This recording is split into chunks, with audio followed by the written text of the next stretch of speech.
por hombres perversos, prefirieron a Barrabás sobre Cristo. Y desde entonces, con mucha frecuencia, sobre todo en tiempos de prueba, dificultad o persecución, muchos de los que habían profesado lealtad a Cristo prefirieron el mundo, su comodidad o su seguridad. Nunca falta un hombre perverso listo para tocar la trompeta. Satanás sabe que lo que más sirve a su causa es causar divisiones entre el pueblo de Dios. Aprovecha el orgullo y los celos, como en este caso. Nosotros somos más, nosotros tenemos más derecho porque somos más cercanos. Una ofensa se siente como muy grave y el perdón y la reconciliación se hacen imposibles. El perdón es uno de los principios que rigen en el reino de Cristo. Evangelio de Mateo, capítulo 6, versículos 14 y 15. Porque si perdonáis a los hombres sus ofensas, os perdonará también a vosotros vuestro Padre Celestial. Mas si no perdonáis a los hombres sus ofensas, tampoco vuestro Padre os perdonará vuestras ofensas. Así, todos los hombres de Israel abandonaron a David, siguiendo a Seba, hijo de Bicri. Ya lo siguieron en su viaje a Jerusalén y lo desconocieron como su rey. Estaban decididos a poner su propio rey. Otra vez estaban amenazados los fundamentos del reino. Mas los de Judá siguieron a su rey desde el Jordán hasta Jerusalén. Hubo los que permanecieron fieles, leales a David, negándose a abandonarlo, aunque la mayoría de sus súbditos se apartaron de él. Así, aunque la prueba expuso lo falso, también reveló lo verdadero. Y así es siempre. ¿Quiénes se mantuvieron firmes junto al rey? Los hombres de su propia tribu, los que eran sus parientes. Aunque en el día de la prueba hay multitudes que abandonan la bandera real de David, también hay un remanente que el mismo Satanás no puede provocar que reniegue. Son los que son hermanos de Cristo, los verdaderos hijos de Dios, sus parientes cercanos. Aquí llega David a Jerusalén y se abre un paréntesis. Se habla de las concubinas de David en el versículo 3. Y luego que llegó David a su casa en Jerusalén, tomó el rey las 10 mujeres concubinas que había dejado para guardar la casa y las puso en reclusión, les dio alimentos, pero nunca más se llegó a ellas, sino que quedaron encerradas hasta que murieron en viudez perpetua. Esta es otra de las consecuencias del pecado de David. David había multiplicado sus esposas y concubinas en desobediencia a lo que Dios mandaba respecto al matrimonio. Y esto había resultado en dolor y vergüenza para él. Había tenido que dejar a algunas de sus mujeres en Jerusalén cuando huyó de Absalón. En ellas se cumplió el juicio que Dios le había anunciado. De su misma casa se levantó el mal, su propio hijo, y sus mujeres yacerían con él a la vista del sol. Ellas eran inocentes, No podía castigarlas porque no cometieron ninguna transgresión, pero no podía darlas en matrimonio a otro hombre, porque eso equivalía a que ese otro hombre tomara el lugar del rey. Y no podía estar con ellas porque Absalón las había deshonrado. Ellas sufrieron por el pecado de Absalón y por el pecado de David. El pecado impacta no solo al pecador, sino destruye a los que están a su alrededor. Al mismo tiempo, las consecuencias eran una reprensión para David. Es doloroso descubrir, después de este mal ejemplo que él había puesto a su familia, que lo siguió su hijo Salomón, tomó muchas esposas que lo hicieron alejar su corazón del Señor.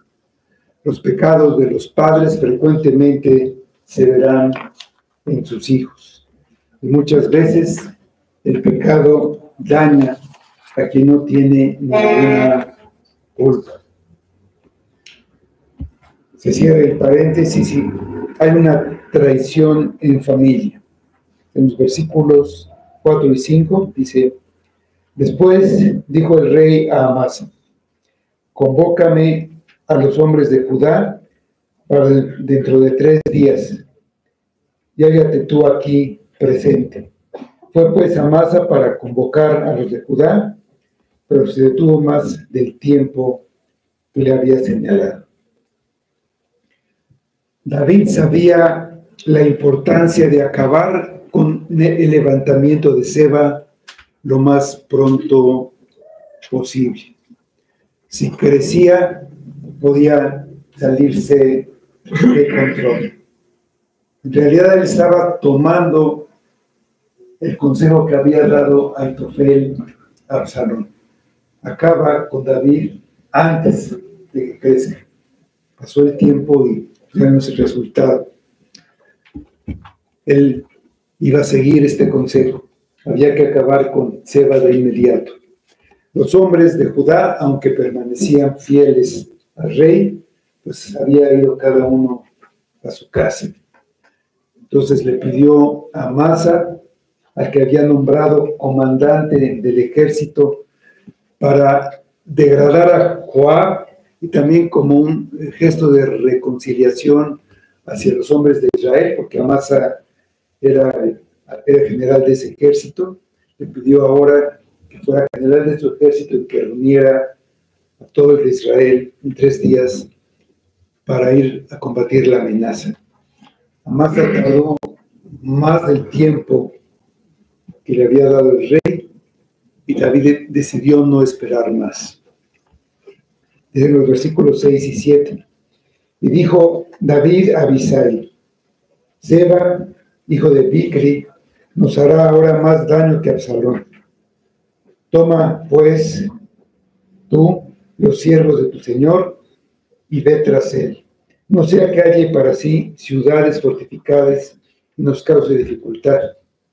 Entonces salieron en pos de él los hombres de Joab y los cereteos y peleteos y todos los valientes. Salieron de Jerusalén para ir tras Seba, hijo de Bicri.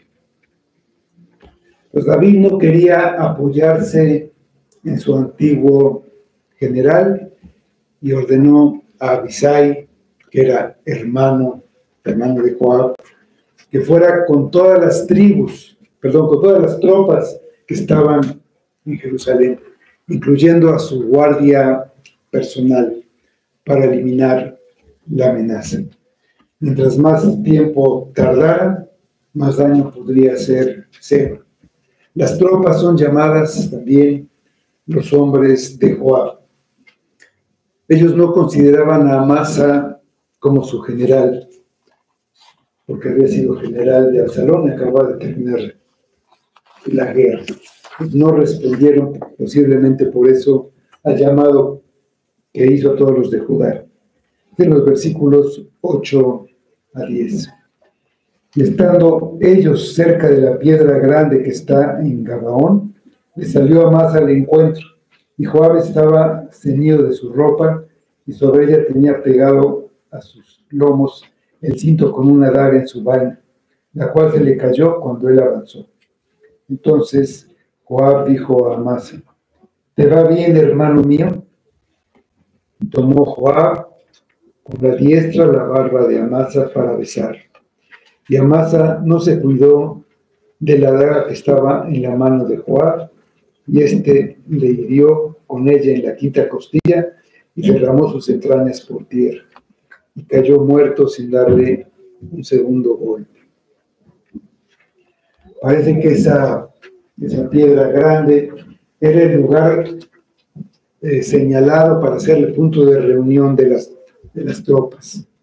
Amasa llegó ahí, al frente de los hombres que había reunido, y se dispuso a tomar el mando de todo el ejército, como lo había mandado David.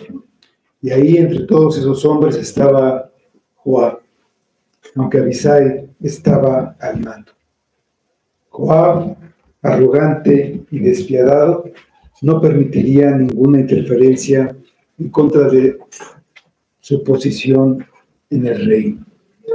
Sin temor ni a Dios ni al hombre, no dudaría en matar a cualquiera que se interpusiera en su camino. Ya antes había matado a Abner, general de Saúl, cuando ya había pactado con David para que reinara sobre todo Israel. En esta ocasión se acercó a Amasa vestido con sus ropas militares y se le cayó la daga que traía al cinto. Tal vez la dejó caer intencionalmente, o tal vez se le cayó, pero daba la apariencia de que estaba desarmado. Llegó con palabras amables, llamando a Amasa hermano, y fingiendo cariño hacia él, lo tomó de la barba, un gesto de aprecio, y lo tomó con la mano derecha. Ese detalle es importante porque es la mano con la que los soldados acostumbraban a pelear, ahí usaban el arco. Entonces Amasa vio caer la daga, lo tomó con la mano derecha, y él estaba mentalmente desarmado, y no se dio cuenta que la daga la traía Joab en su mano izquierda. Lo asesinó a sangre fría y de manera traicionera. Demostró que era un asesino despiadado. Cuando regresó a Jerusalén con el rey David, el rey no hizo nada ni le dijo nada. Pero ya cerca de su muerte, le encargó a su hijo Salomón que hiciera justicia. En Primera de Reyes, capítulo 2, versículos 5 y 6, leemos: ya sabes tú lo que me ha hecho Joab, hijo de Sarvia, lo que hizo 2 generales del ejército de Israel, a Abner, hijo de Ner, y a Amasa, hijo de Jeter, a los cuales él mató, derramando en tiempo de paz la sangre de guerra y poniendo sangre de guerra en el talabarte que tenía sobre sus lomos y los zapatos que tenía en sus pies. Tú pues harás conforme a tu sabiduría, no dejarás descender sus canas al Seol en paz. Amasa había sido designado por el rey para comandar el ejército. Esa era una orden directa del rey. Pero para Joab, la autoridad del rey era comunal. Era un rebelde. Además, fue enfrente de todas las tropas que cometió su crimen, sin ningún temor a lo que pudieran pensar o lo que pudieran hacer. Él no dudó en nada para mantener su posición. Sin embargo, se seguía cumpliendo la sentencia divina después de que David asesinara a Urías. Dios le había dicho: no se apartará jamás de tu casa la espada. Y Amasa era sobrino de David, igual que Joab. Su pecado lo había alcanzado y él seguía cosechando de muchas maneras. Dicen los versículos 11 a 13.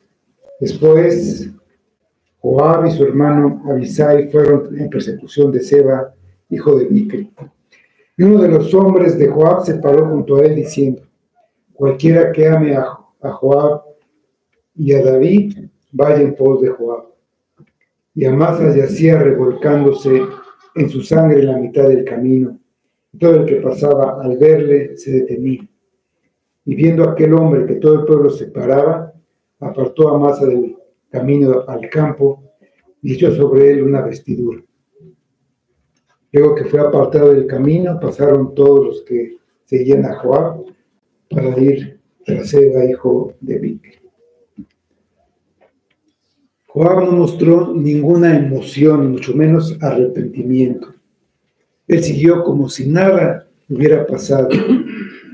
Y una vez que Amasa no estaba, volvió a tomar el mando del ejército y fue con su hermano Abisai tras Seba. Uno de los hombres de Joab incitó a los hombres de Judá a seguir a Joab, diciendo que la lealtad a David se mostraba siguiendo a Joab. Cualquiera que ame a Joab y a David, vaya en pos de Joab. Esos hombres acababan de ver cómo Joab asesinó al hombre a quien el rey había puesto al frente de sus fuerzas. Pero como sucede frecuentemente, la gran mayoría acepta lo que un líder convincente y con labia les diga, sin importar la realidad. A pesar de ser despiadado, Joab era un verdadero líder. Los soldados siguieron al comandante que les había dado tantas victorias tantas veces. Los soldados se consideraban a sí mismos hombres de Joab. David lo sabía y sabía que no podía controlar a Joab. Joab también lo sabía. David no podía recibirlo con los brazos abiertos, pero Joab había salvado al rey. Joab era completamente leal a David. Él no intentaba convertirse en rey, pero actuaba como su propio rey. No obedecía a nadie, solamente se obedecía a sí mismo. Aquí se describe una doble rebelión. Por un lado, Seba, que quiere independizarse del reino de David para ser él el rey, y por otro lado, Joab, que sigue diciendo que el rey, su rey es David, pero que no puede ser controlado dentro del reino. Él mató al general al que el rey había nombrado para mantener en su posición. Entonces, no obedecer al rey es estar en rebelión, ya sea diciéndole al rey, mi señor o mi rey, pero sino obedecerlo como Joab, o diciéndole, tú no eres mi señor, yo soy mi propio rey, como sea. Dice el Evangelio de Mateo 7:21. Habla Cristo y dice, no todo el que me dice Señor, Señor, entrará en el reino de los cielos, sino el que hace la voluntad de mi Padre que está en los cielos. Hay quienes reconocen la soberanía del rey con sus palabras, pero no hacen caso de su voluntad. Y esas personas no tienen lugar en el reino de los cielos. Hay quienes son fieles en su asistencia a la iglesia. Oran, cantan y escuchan, pero a la hora de la verdad, cuando sienten que hay algo que no va totalmente de acuerdo a sus deseos o a sus gustos, en su vida diaria hacen su propia voluntad.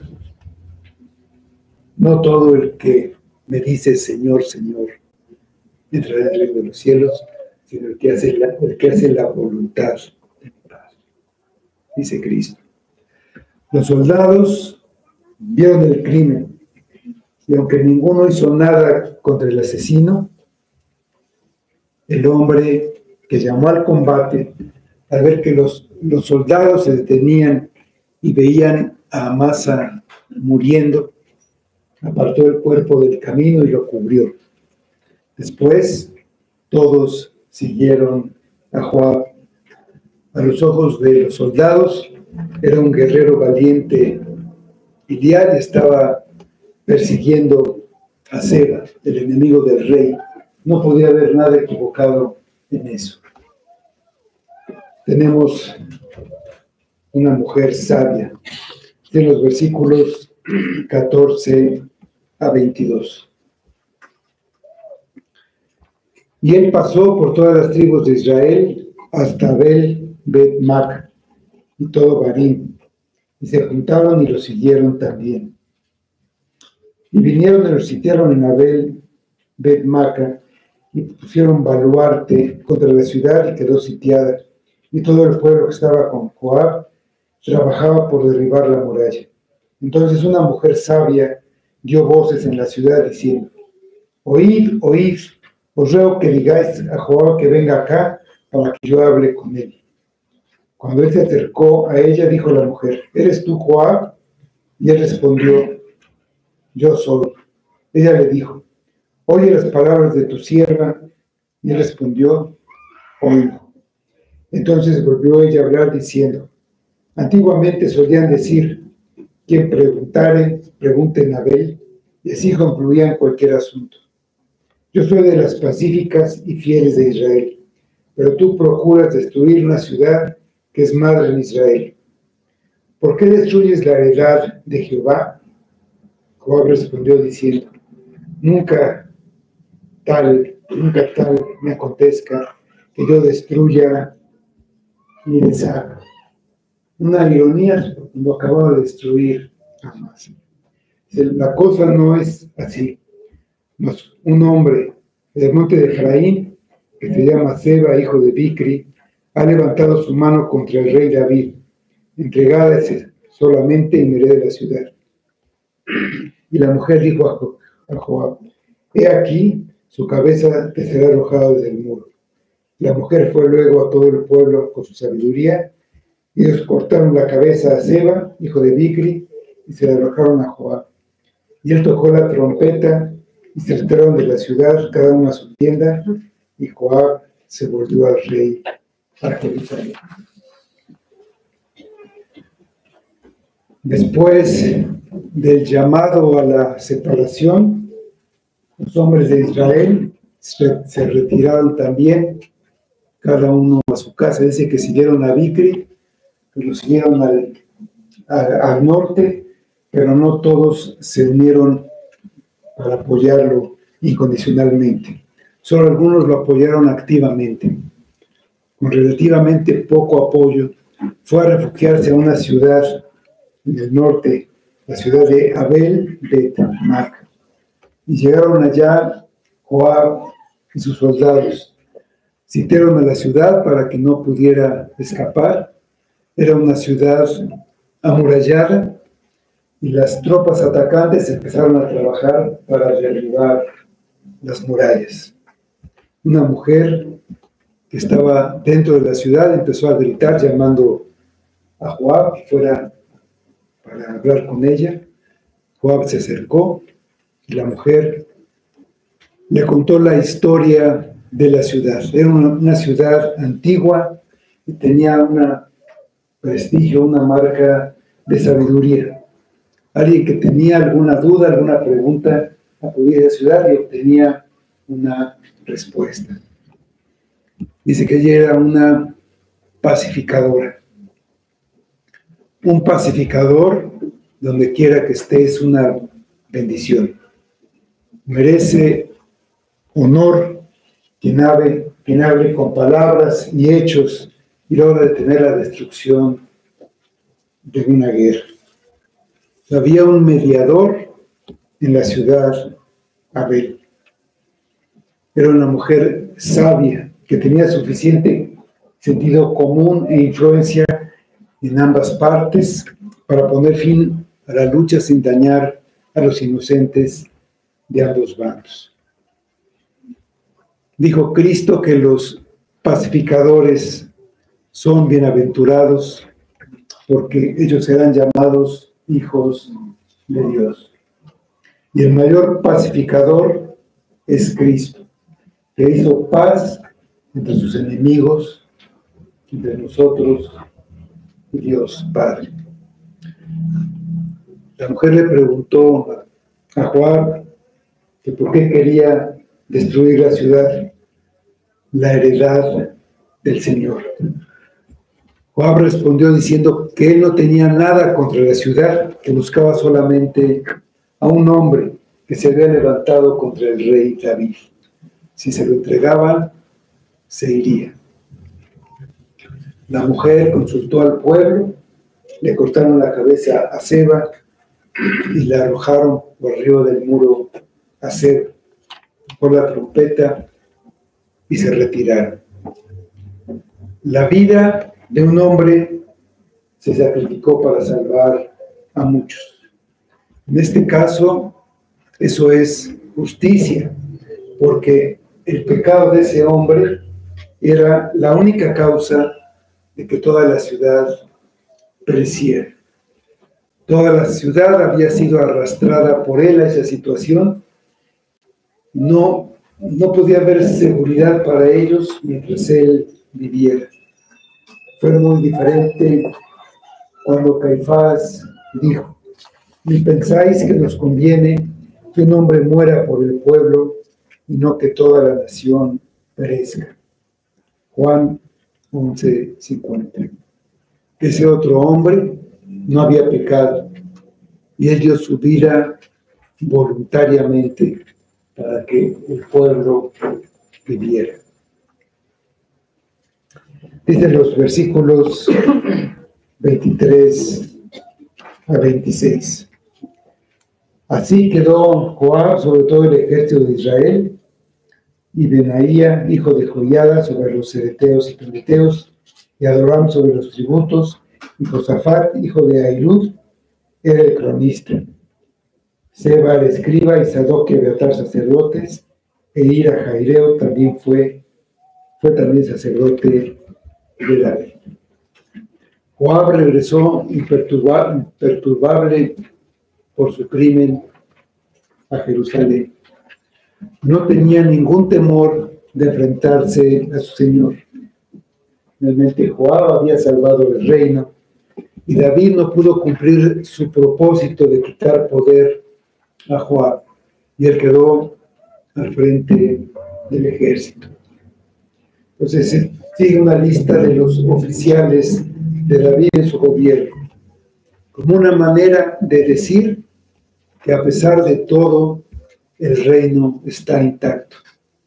El reino es frágil debido a la pecaminosidad del rey, de las rebeliones de Absalón y de Seba.